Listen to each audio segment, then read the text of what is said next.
ಭೀಮ್ ಧ್ವನಿ ನ್ಯೂಸ್ಗೆ ಸ್ವಾಗತ.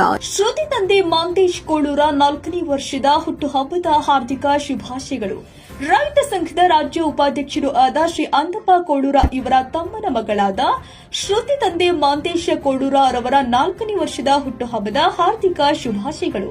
ಇವರ ಶುಭ ಸಂದರ್ಭದಲ್ಲಿ ಶುಭ ಕೋರುವವರು ಕೊಪ್ಪಳ ಜಿಲ್ಲೆಯ ಕುಕನೂರು ತಾಲೂಕಿನ ಎರೆಹಂಚಿನಾಳ ಗ್ರಾಮದ ಕುಟುಂಬದ ಸದಸ್ಯರಾದ ಶರಬಣ್ಣ ಕೋಳೂರ, ಸರಸ್ವತಿ ಕೋಳೂರ, ಲಲಿತಾ, ವಿದ್ಯಾ, ಶ್ರೀಧರ್, ತಿಲಕ್, ಮಂಜುನಾಥ ಕೋಳೂರ, ಬಸವರಾಜ್, ಜ್ಯೋತಿವ್ವ ಅಸೂಟಿ, ಅಕ್ಕಮ್ಮ ಅಸೂಟಿ, ಪರಶುರಾಮ್ ಮಡಿವಾಳರ್, ಪ್ರವೀಣ್ ಕಂಪ್ಲಿ, ಶಿಲವ್ವ ಕಂಪ್ಲಿ ಈ ಕುಟುಂಬದ ಸದಸ್ಯರೆಲ್ಲರೂ ಶ್ರುತಿ ತಂದೆ ಮಾಂತೇಶ್ ಕೋಳೂರ ಇವರ 4ನೇ ವರ್ಷದ ಹುಟ್ಟುಹಬ್ಬವನ್ನು ಅದ್ದೂರಿಯಾಗಿ ಆಚರಿಸಿದ್ರು.